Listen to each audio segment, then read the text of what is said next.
All right. Finally locked in what's going to hopefully be my really powerful build this league to do all the new uber aspirational content that they've added. The new next level of breach stones, the wave 30 simulacrum, the ravage blights, and all this scourge stuff. Been trying to theorize and put together something that should be really strong to just kind of crush all of it as easily as possible, and finally got something that's looking actually very good and probably even better than I was thinking. So kind of want to just share this, go through the basic concept of the build and all that.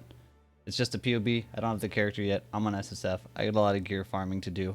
I may or may not even get all the stuff I need, but figured cover this anyway because it's looking very good. And I'm on SSF, so if the build works really well and blows up, I don't get negatively affected by it. But what it is a strength stacking Replica Alberons build, which if you're not familiar, they give a bunch of flat chaos damage for strength. And then with that, I'm using a Paradoxica for the weapon because it's just a really good way to get extra damage since it has the built-in double damage. And I happen to find a really good one on my current SSF character. And then I've got Iron Fortress, which makes the strength bonus for melee fizz become 3% per 10 strength from the default of 2%. So it's like 50% more of that damage bonus from strength, which you can then convert into spell damage with Iron Will, which is now on the tree. And then you can convert that spell damage into generic attack damage because strength by default is just physical attack damage. And we're doing chaos, so that doesn't help us. But you can turn it back into just regular attack damage with Battlemage's Cry. You can also use Crown of Eyes, but Battlemage Cry is just easier and actually better from what I've found now. And it actually applies at 150% of that value. So if I had 100 increased spell damage, it would become 150% attack damage. So with all that, basically the core setup, you could use pretty much whatever skill you wanted that's, capable of using a one-hand sword if you go with Paradoxica. You can also use Replica Frost Breath, which has another double damage mod, which is kind of the key things here because that's just like a huge gain from one thing. But Paradoxica, I think, is just better overall, especially if you get a good one. But I am settling currently on Lightning Strike. I had originally thrown Spectral Helix in on the POB here just to kind of get a baseline of some numbers. And then, but I knew I didn't really want to do Spectral Helix. You could, but I feel like its lack of like immediate upfront damage sometimes can be a bit of a downside. But it does have higher single target potential. If that ever matters. I don't think it's going to though. Yeah, so just jump through all the different things real quick. That's like the base idea.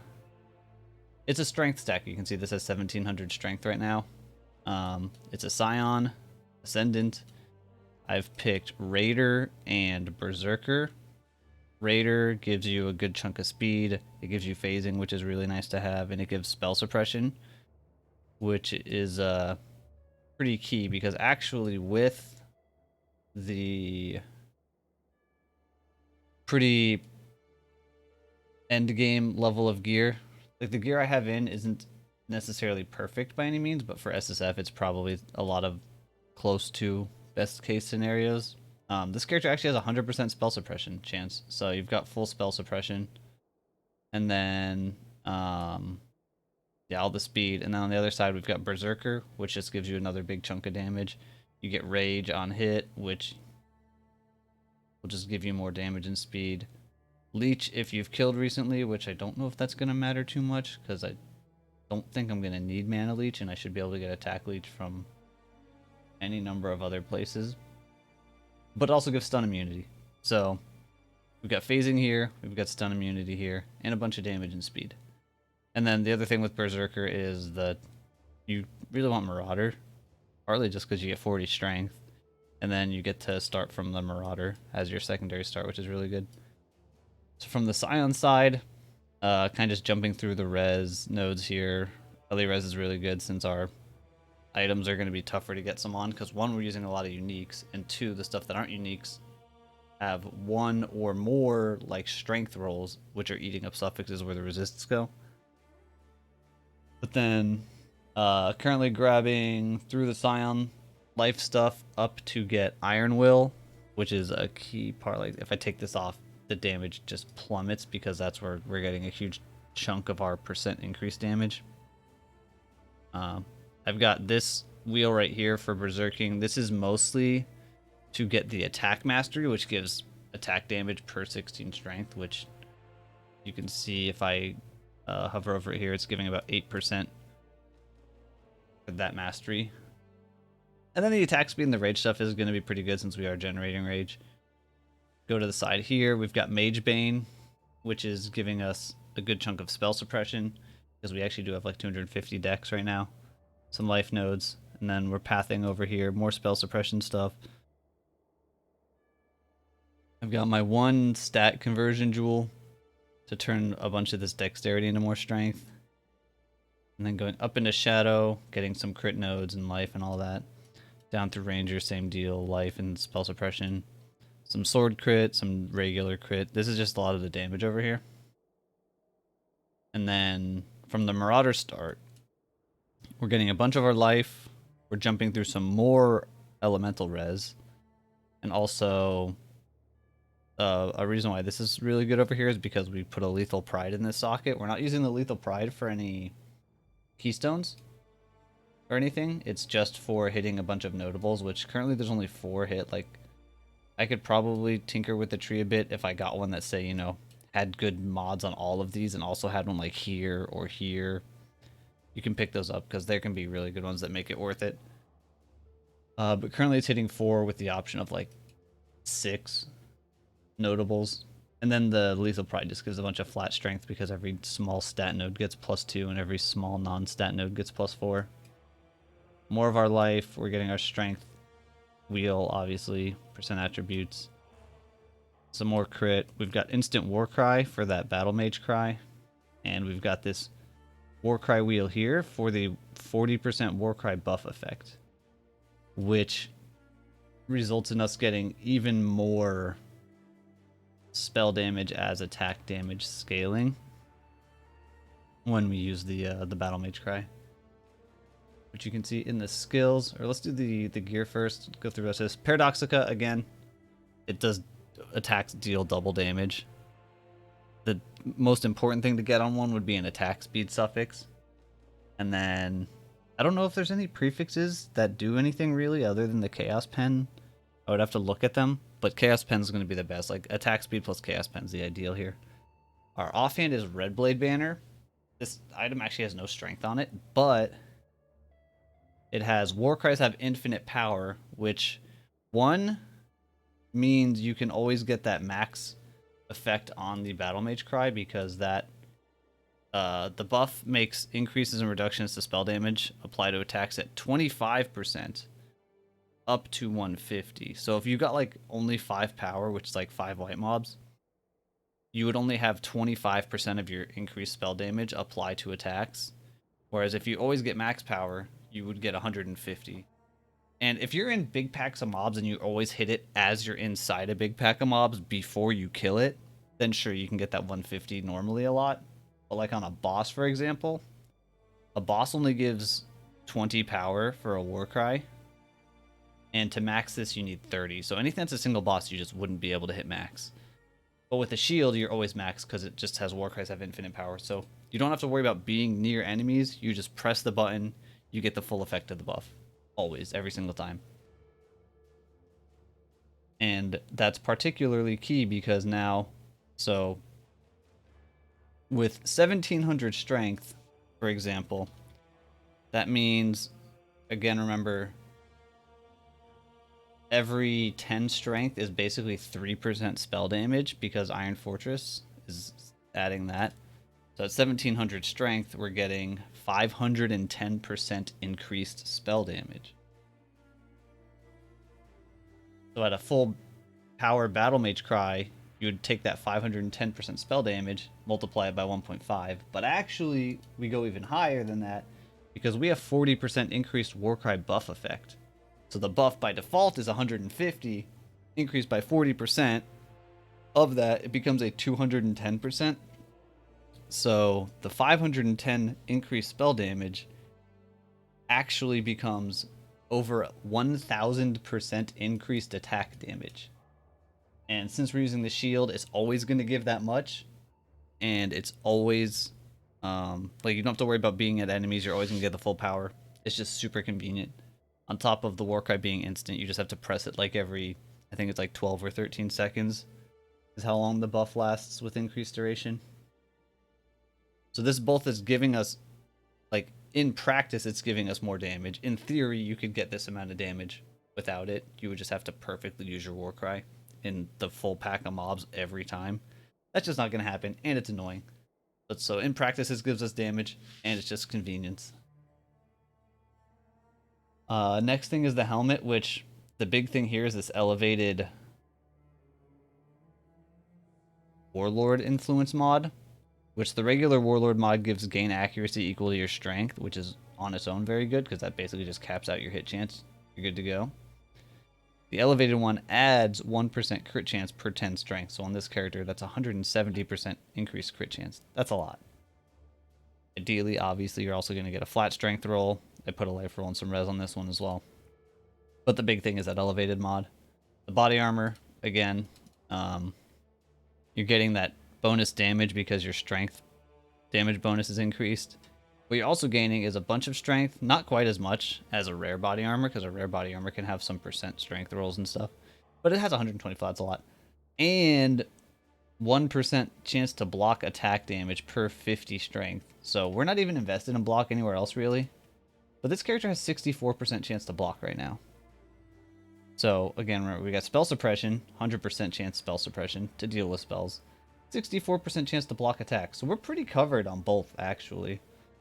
On top of the fact that it's over 8,000 life right now, and this is actually I've sacrificed a good bit of life because I don't know if I'll need more. Yeah, we've got some pretty good defenses already built in. Next up is gloves. The gloves, I've got strike skills, target an additional enemy, and then some spell suppression and strength. This is actually going to be like incredibly hard, I'm pretty sure, to make a pair of gloves like this to specifically get spell suppression and strength and the strike thing. The reality is probably that I'll just go for a pair with strength and the spell suppression and not the extra strike for at least for a very long time, and then I would drop this rage attack mastery thing for the strike skills, target an additional enemy down here. It's a little bit less DPS, but it means you can get this mod. You don't need the gloves to have it, but if you do get it on the gloves, it's really good. The boots is the replica Alberons. They give us all the damage. Again, they give us all our flat scaling, basically. Amulet, percent attributes, percent strength. That's just an Awakener's Orb of Shaper and I believe Warlord. And then just whatever else you can get on them, really. I just realized this doesn't even have 24 strength. Huge. Yeah, there's not really anything else you can realistically go for there. Like, if you got somehow damage per strength on it, that would be a huge. Crit multi, I guess, would be really big. But you're just mostly going for those two attribute things. The rings, one of them I want Assassin's Mark. I'll probably be self-casting Assassin's Mark for a while. If I can get this going. Because getting one with Assassin's Mark and a big strength roll is going to be tough. The other thing on both the rings is I put minus mana cost. Might not actually need it on both. Might be good enough with just one, I'm not sure. But yeah, this one just got strength, Assassin's Mark, and a little bit of life. The other one's got strength, some int, because I actually needed some int somewhere. Which will most likely be on a ring. To get support gem stat requirements out of the way. And then I put a little chaos res on that, and again, the minus cost. They're pretty straightforward. Same with the belt. Belt is Hunter or Elder, I believe, are the ones you can get for percent attributes suffix. So you're going to want flat strength and percent attributes, and then whatever else you can get. It's going to be really nice to be able to get a resist there.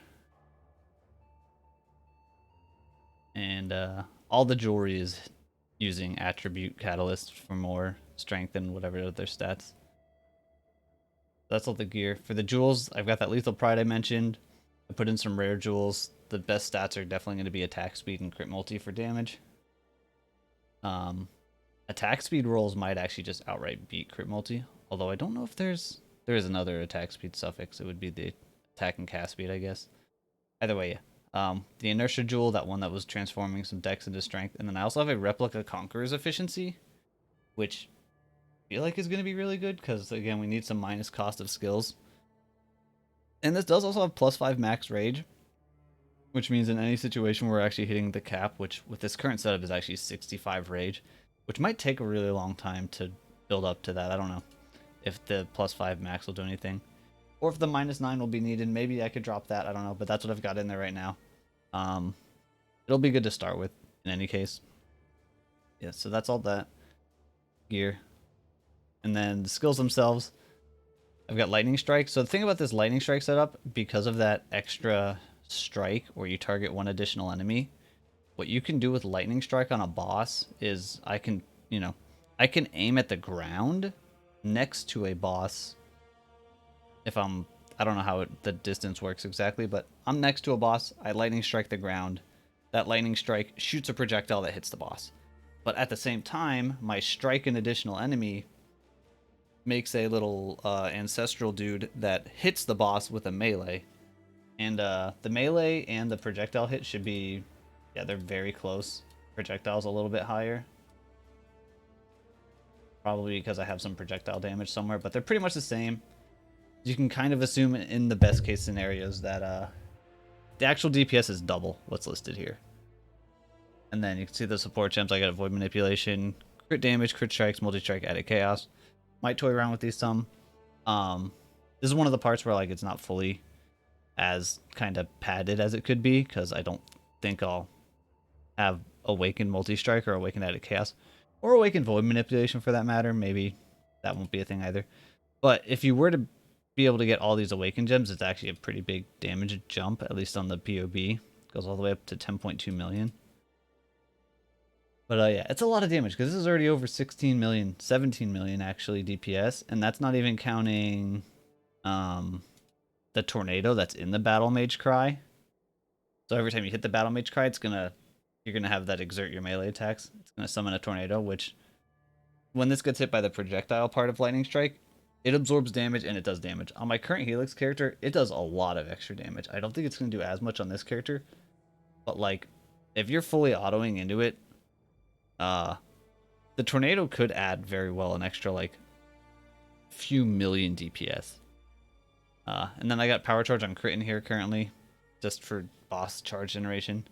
Don't know how needed it'll be. We'll see. Next is Ancestral Totem. I got Ancestral Protector.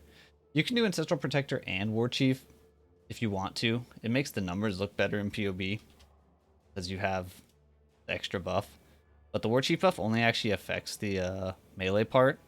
The projectiles don't get buffed by it. I don't know if I'll use it. I'd probably rather just do one totem and then give it Withering Touch and Culling Strike. That's what I've got there. Movement skills, I'm not exactly sure what I'll do. Maybe Flame Dash. I definitely want Withering Step for Wither, because the Withering Touch on the Protector isn't going to be enough on its own. The rest of the gem stuff is kind of just, I'm not sure exactly how it'll be. I know there will be a Molten Shell, Vol Molten Shell. Maybe cast on damage taken for the regular, manually use the Vol. I don't know. But right now, without any flasks or anything, it's sitting at 18k armor. With the Molten Shell on, it's 21k armor. With Molten Shell and a Granite Flask, it's 33k armor, so it's pretty good armor. Because again, overall, it's pretty good defenses. Like, good attack mitigation, really good spell mitigation, big health pool, pretty good amount of armor. And then what I skipped over was the auras, which currently is Determination, Purity of Elements, and Defiance banner. Determination and the banner are obviously giving a bunch of armor. Purity is giving a bunch of the Res we need, and it gives elemental ailment immunity.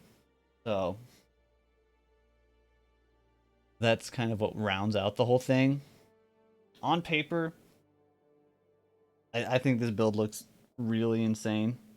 One thing I think I skipped over was I've currently put a Lightning Strike Pierce helmet enchant in the POB here.